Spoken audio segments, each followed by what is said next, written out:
시청자 여러분 안녕하십니까. 굿모닝 인포미스 경제용품 시작합니다. 글로벌 제약 바이오 업계가 요동치고 있습니다. 미국 FDA의 바이오 시밀러 승인 간소화, 그리고 트럼프 대통령의 약가 인하 압박, 2032년까지 이어질 복제약 절벽 특허까지 이 복제약 시장이 성장하면서 한국의 바이오 기업들에게 기회가 찾아온다, 이런 평가들이 나오고 있습니다. 어떤 전략이 필요한지 오늘 서강대학교 백영일 교수님 모시고 알아보겠습니다. 어서 오십시오. 네, 안녕하세요. 네, 이게 바이오 의약 얘기할 때마다 한국의 우리나라 기업들의 선전이 굉장히 돋보인다. 저는 그렇게 받았거든요.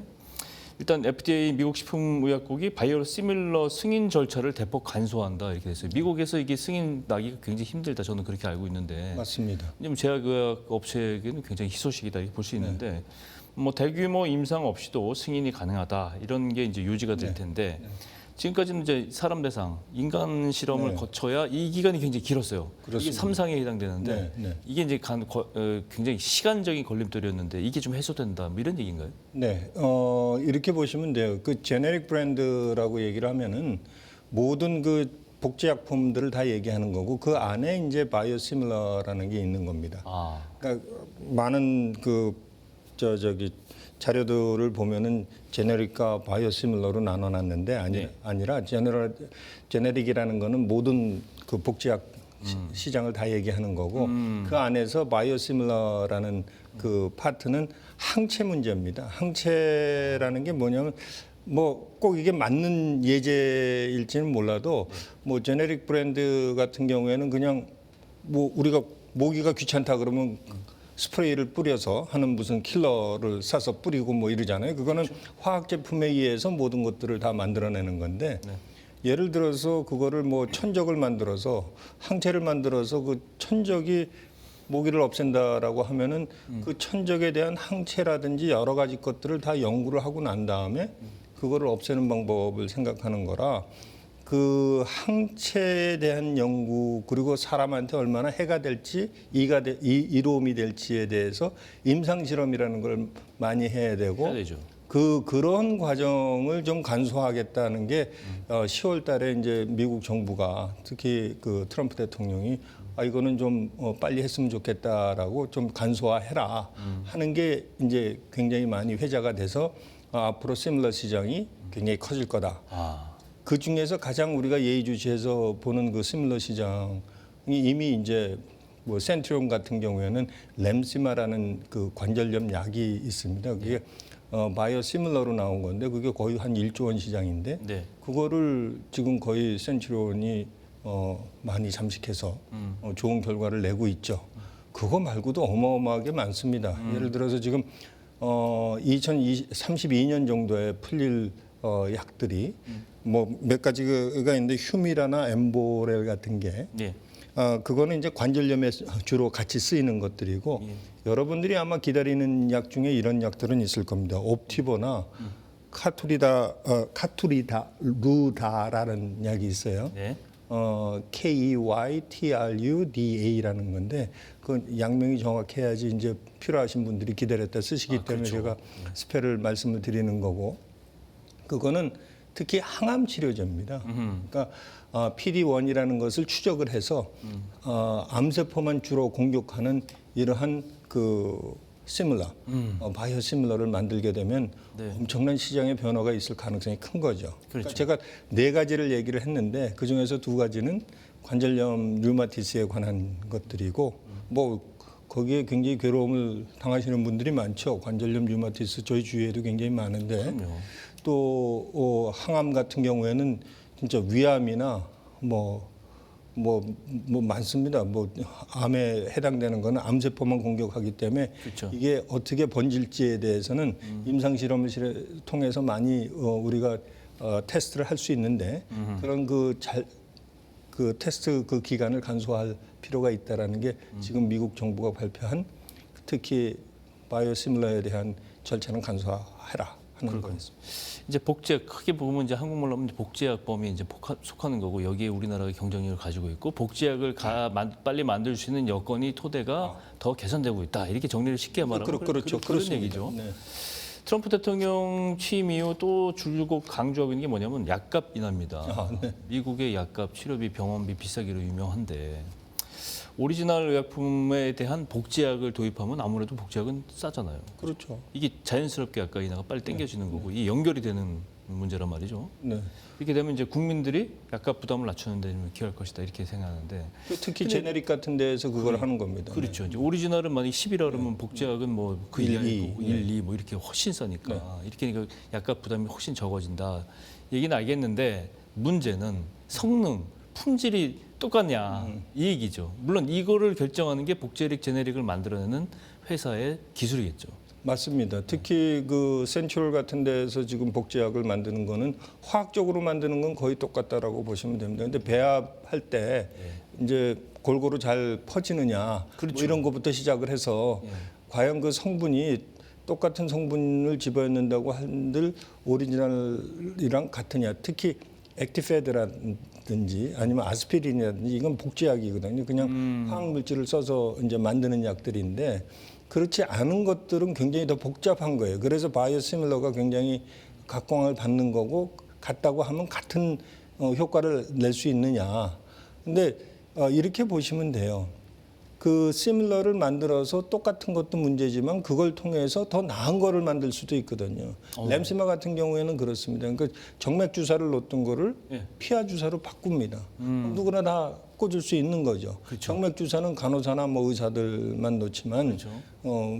피하 주사는 뭐 그냥 놓으면 되니까. 그냥 놓으면 되니까 살 있는 데다 놓으면 되니까 뭐 바늘을 싫어하시는 분들은 먹는 약은 없느냐 뭐 이러면서 이제 점점 바뀌는 것들이 그렇죠. 바이오시밀러나 제네릭에서 할 수 있는 것들인데 가격은 어마어마하게 싸지는 겁니다. 그러니까 아까 트럼프 대통령이 말씀하신 대로 약값이 너무 비싸다. 맞습니다. 왜냐하면 특허가 잡혀 있는 동안은 연구 비용을 빼야 되기 때문에 그렇죠. 그럴 수밖에 없죠. 그런데 특허가 끝나는 특히 2032년을 예의주시해서 굉장히 많이 보는데 그때 한 50개 이상의 특허가 풀립니다. 그러니까 그 뭐 여러 가지 약들 중에서 잘 기억하시는 그 발기 치료제 같은 경우 그것도 이미 풀려서 이미 많이 쓰는 그렇죠. 거고 그다음에 위고비라고 지금 비만 치료제 같은 경우에는 뭐 중국이나 인도 같은 데는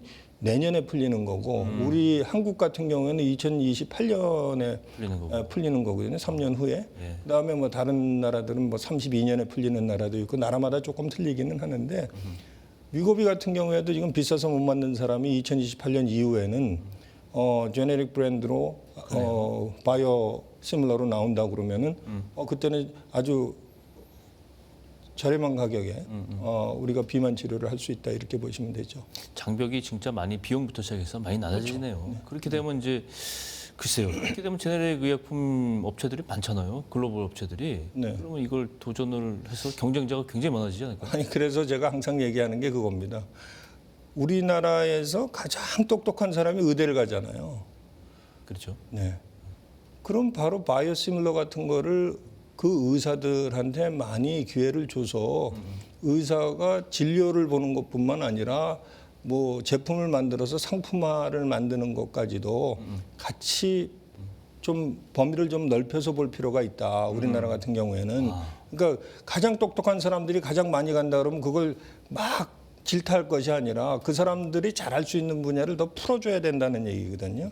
그러니까 그 사람들이 공대 안에 들어와서 일을 같이 할 수 있어야 되고 공대도 의대를 같이 볼 수 있어야 되고 이러한 그 왔다 갔다가 있어야 되는데 맞습니다. 지금 우리나라 같은 경우에 너무 벽을 쌓고 하물며 뭐 너는 학부 때 철학을 했으니까 이건 모를 거야 뭐 이렇게 얘기하는 거는 아주 지금 세상에는 안 맞는 거죠. 너는 심리학 했으니까 이건 절대로 몰라. 이런 생각을 가지고 일한다는 것은 제가 학교에 있으면서도 굉장히 좀 불편한 점은 많습니다. 그렇군요.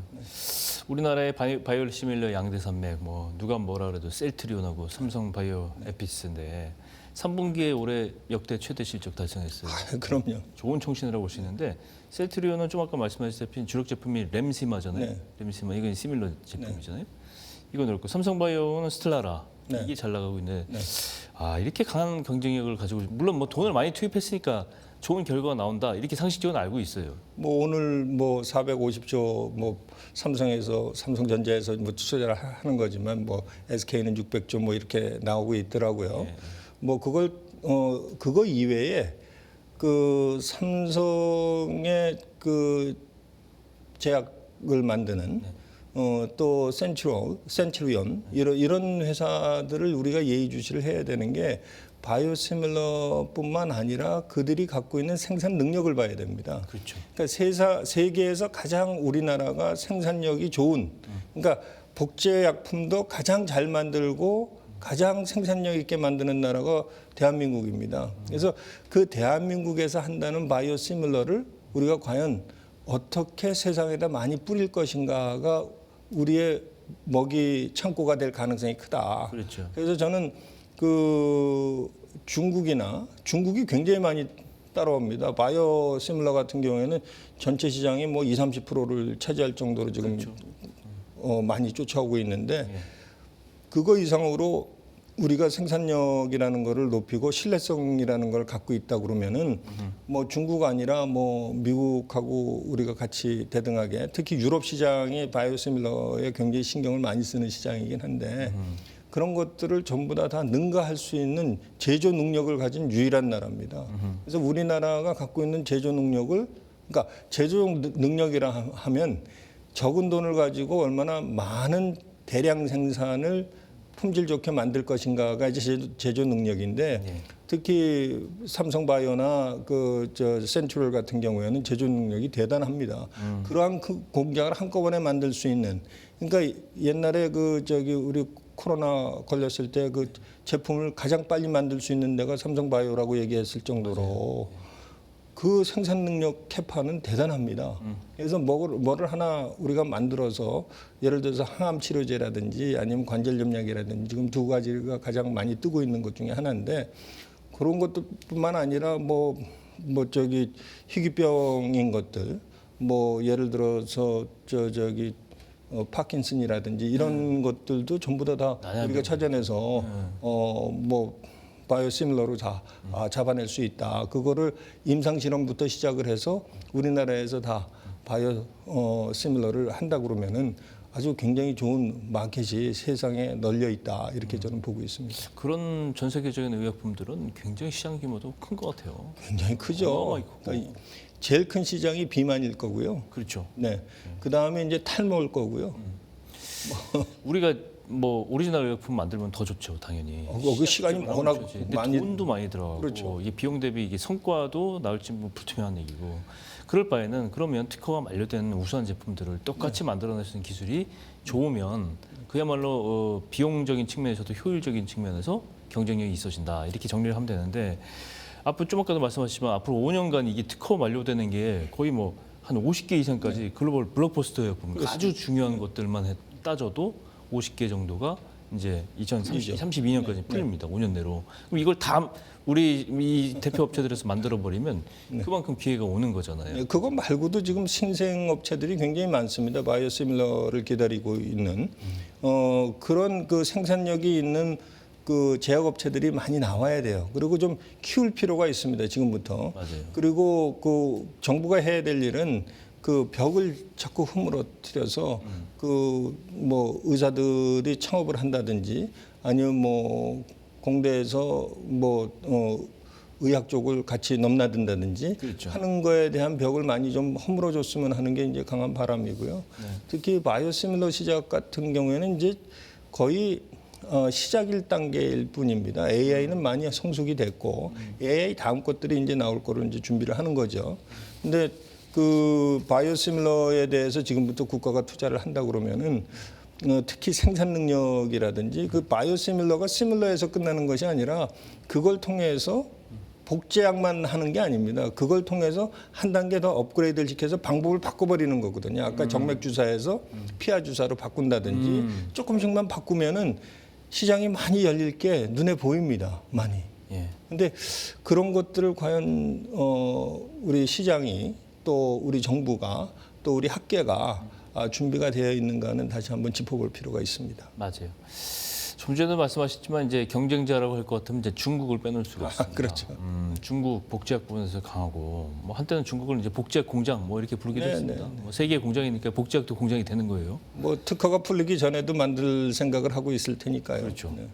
화이자 CEO가 이제 엘버트 블라신데 이 양반이 뭐라 그랬냐면 중국은 이제 전 세계 혁신 신약 후보의 한 30%를 차지하고 있다. 그럼 바로 아까 추정치지만. 말씀드린 네. 와, 이게 바이오 경쟁력 굉장히 중국의 바이오 경쟁이 굉장히 대단하네요. 그렇게 보시면 돼요. 중국은 시장을 갖고 있지 않습니까? 그렇죠. 그 큰 시장, 14억이라는 시장, 내수 시장만 하더라도 대단하기 때문에 본인이 쓰는 거 이외에 해외로 눈을 돌린다 그러면은 지금 뭐 배터리 자동차, 전기 자동차가 이제 비근한 예로 이제 국가가 조금 이렇게 돈을 태우면은 그 시장이 어마어마하게 크기 때문에 실패를 해도 또 다른 데가 또 나타나서 또 그 이어서 또 하고 하는 것들이 있죠. 그래서 저는 그 트럼프 대통령이 기간 동안 미국 시장을 우리 시장 같이 쓸 수 있는 여러 가지 장치를 풀 필요가 있다. 그러니까 그들이 필요한 거 주고 열 주고 한 100 받아오면 되는 거 아니냐. 그러니까 그러한 전략이 없는 거지. 그 사람 우리 거 뺏어만 가려고 그런다는 거는 지금 있는 상태를 그대로 두고 우리 거 안 줄 테니까 그러면 마켓은 줄어들죠. 근데 마켓을 더 크게 볼 필요가 있다. 세상을 상대로 하는 국가 전략을 만들 필요가 있다는 게 제 생각입니다. 그러니까 바이오시밀러도 마찬가지고 중국 같은 경우에도 생산 능력을 어디서 다 배워간 겁니까? 대한민국에서 배워갔다라고 하는 게 맞는 겁니다. 맞아요. 그러면 한국에서 더 정교하게 잘 만드는 공장을 갖고 있다고 한다면은 뭐 우리가 뭐 쫓아가는 게 아니라 오히려 리드해가는 입장이 돼야 된다는 생각입니다. 그렇죠. 이제 뭐 복제 의약품 굉장히 많은데 이제 좀 아까도 위고비 말씀하셨는데 위고비가 매출을 보니까 2024년 한 해만 13조 원을 매출해요. 네. 어마어마한 시장인데 이거에 이제 특허가 만료되면 복제 의약품을 만들 수 있는데 이 시장을 나눠가는 거잖아요. 그죠? 그렇죠. 하여간 아까 잠깐 얘기했듯이 가장 큰 시장이 비만일 가능성이 크다는 얘기가 거기에 나온 거예요. 어떻게 보세요? 비만약 경쟁. 비만약은 위고비는 이제 식욕을 이제 억제시켜서 좀 살을 빼는 스타일이라고 그러면은 뭐 두 개를 같이 합쳐서 한다든지 뭐 억제를 하면 것도 있지만 먹어도 살이 안 찌는 쪽으로 그러니까 테이스팅 그대로 두고 그다음에 에너지의 배출을 돕는 뭐 물질은 없을까 뭐 이런 것들을 좀 생각할 필요가 있고요. 그러니까 다른 방법으로 생각을 해야 된다는 거죠. 위고비가 만약에 식욕 억제만 가지고 했다 그러면 식욕 억제 플러스 아니면 대사증후량을 늘려서 뭐 빼는 방법을 같이 첨가한다든지. 근데 머리 나는 것도 머리 나는 데만 신경을 쓰는 게 아니라 머리를 나면서 원래 뭐 블론드 헤어면 블론드 헤어로 까만색이면 까만색으로 바꿀 수 있는 방법은 과연 없는 건지. 그래서 두세 개를 같이 합치는 그런 바이오시밀러가 나타나야지 되는 게 아닌가. 그런 생각을 많이 하는 거죠. 그렇기 위해서는 의대의 장벽을 좀 헐어야 되고 공대의 장벽을 좀 헐어야 된다 하는 생각을 하는 겁니다.